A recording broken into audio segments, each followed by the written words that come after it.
जहां एक तरफ दुनिया ये सोच रही थी कि ऑस्ट्रेलिया के पीएम चीन के हिमायती हैं, तो वहीं दूसरी तरफ ऑस्ट्रेलिया के नए पीएम ने भारतीयों का दिल जीत लिया है। जानेंगे इस नए पीएम ने ऐसा क्या किया है। तो वहीं दूसरी तरफ आखिरकार जो डर था वो सच साबित हो रहा है। चीन ने उतार ली है अपनी सेना। जानेंगे क्या है मामला। इसके अलावा बहुत कुछ आइए जानते हैं इन खबरों को विस्तार से। ऑस्ट्रेलिया के अंदर सत्ता परिवर्तन हो गया और जो स्कॉट मॉरिसन थे उनकी जगह पे आ गए एंथनी। स्कॉट मॉरिसन और पीएम मोदी के बीच एक बहुत अच्छी केमिस्ट्री देखने को मिली थी और इस दौरान भारत के रिश्ते ऑस्ट्रेलिया के साथ और भी ज्यादा अच्छे हुए थे। ऑस्ट्रेलिया के साथ पहले हमारे रिश्ते बहुत अच्छे नहीं थे, लेकिन जिस तरीके से पासा पलटा था वो सब कुछ स्कॉट मॉरिसन के समय हुआ। लेकिन स्कॉट मॉरिसन ही वो शख्स थे जिन्होंने चीन के खिलाफ खुलेआम बोलना शुरू कर दिया और ऑस्ट्रेलिया और चीन के बीच लगातार खाई बढ़ती चली गई। इसका फायदा भारत को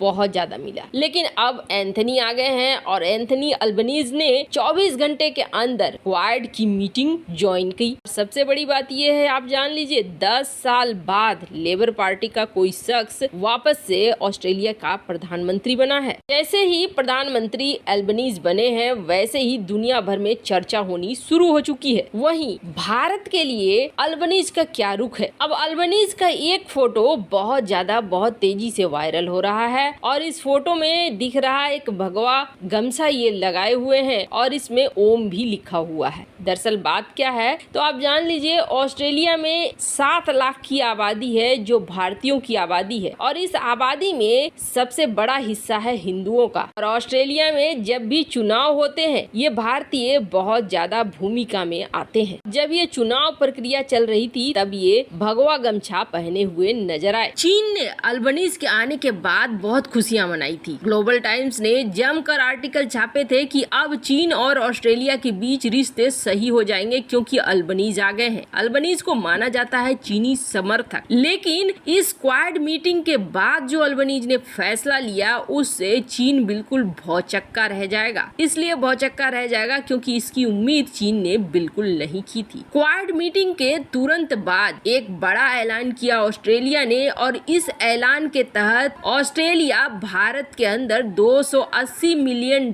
का निवेश कर रहा है, यानी करीब 1500-1600 करोड़ रुपए से ऊपर का निवेश। ये बेहद बड़ी खबर थी। इसलिए बड़ी थी क्योंकि ये चीज दिखा रही है कि क्वाड जो इस वक्त $50 बिलियन इंडो पैसिफिक में लगाना चाह रहा है और क्वाड के देश इस दिशा में भारत के ऊपर अपना ये दाव लगा रहे हैं, भारत के ऊपर ये खर्च कर रहे हैं। जहां एक तरफ अमेरिका ने $4 बिलियन अलग से भारत में निवेश किया, जापान ने भी एक बड़े निवेश की घोषणा कर दी, तो वहीं ऑस्ट्रेलिया का ये बड़ा निवेश साफ तौर पर दिखा रहा है कि भारत के लिए बहुत ही ज्यादा अच्छा समय इस वक्त चल रहा है। भारत की तरक्की में ये तीनों देश जमकर योगदान दे रहे हैं और क्वाड इस वक्त भारत के लिए आर्थिक तौर पर तो बहुत महत्वपूर्ण जरूर बन गया है। हालांकि इतना सारा पैसा लगाने के बाद ये चाहेंगे कि भारत स्वतंत्र होकर कुछ बड़े फैसले ले, लेकिन इस फैसले में किस तरीके के फैसले होंगे वो तो वक्त बताएगा। पर यहाँ इस वक्त भारत के ऊपर लगातार डॉलरों की बारिश हो रही है जो बेहद अच्छी खबर है। हालांकि देखिए जो ये क्वाड रणनीति बना रहा है ये रणनीति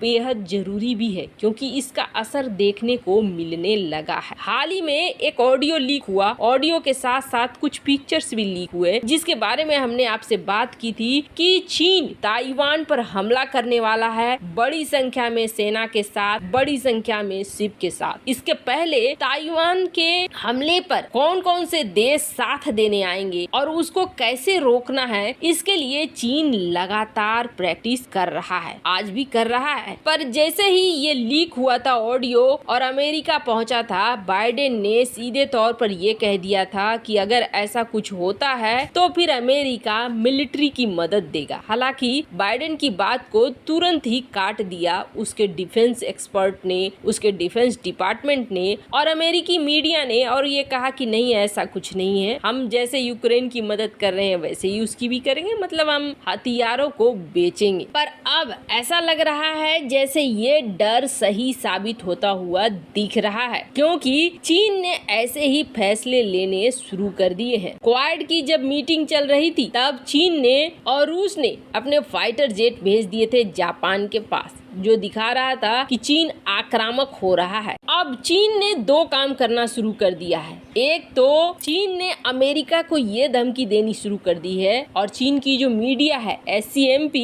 उसने ये धमकी देनी शुरू कर दी है कि हम हाइपरसोनिक मिसाइलों का इस्तेमाल कर लेंगे अमेरिका के एसेट्स को तबाह करने के लिए। ये हाइपरसोनिक मिसाइलें सैटेलाइट के साथ साथ अमेरिका के मिलिट्री एसेट्स को भी तबाह कर सकती है। जहां सीधे सीधे ये धमकी दे रहा है चीन। पहले रूस ने ये धमकी दी थी, अब चीन ये धमकी दे रहा है कि हम सबसे पहले तो स्टारलिंक को तबाह कर देंगे। स्टारलिंक आपको बता दें अमेरिका और स्पेसएक्स के बीच एक बड़ी डील है सैटेलाइट को संचालित करने के लिए, और जब युद्ध होगा तो ये एक अपनी अलग ही भूमिका में रहेंगी। इस वक्त स्टारलिंक के करीब 2000 सैटेलाइट है। चीन जहां एक तरफ अमेरिका को ये धमकी दे रहा है तो वहीं दूसरी तरफ चीन ने अपनी बहुत बड़ी नौसेना उतार दिया है और ये नौसेना ताइवान के करीब उतार दिया है। और ये जो नेवी है ये लगातार अब ताइवान को घेरने के लिए पोजीशन बना रही है। और सबसे बड़ी बात ये है ना कि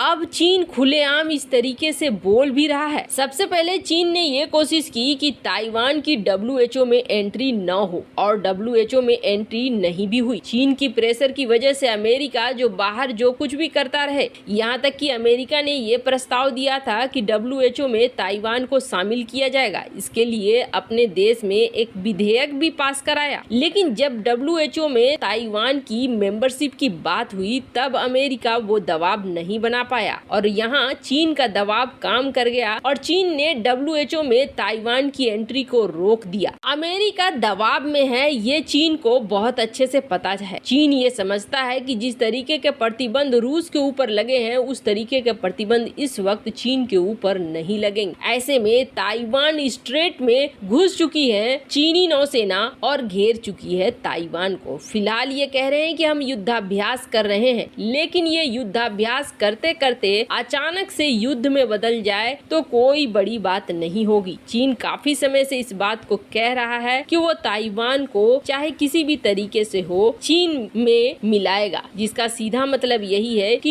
युद्ध होगा। और इस वक्त जिस तरीके के हालात बन रहे हैं उस हालात में चीन को ही फायदा हो रहा है और किसी को नहीं। कई कारण हैं चीनी एक्शन के और चीन के इस एक्शन को रोकने के लिए अब देखना होगा कि कितना वक्त है अमेरिका के पास या फिर क्वाड मेंबर्स क्या इसमें कुछ मदद कर पाते हैं। वैसे आपको क्या लगता है, ऐसे ही युद्धाभ्यास करते करते वो युद्ध में बदल देगा युद्धाभ्यास को? कमेंट कर अपनी राय जरूर बताएं। जल्द मिलते हैं अगले वीडियो में नई खबर के साथ।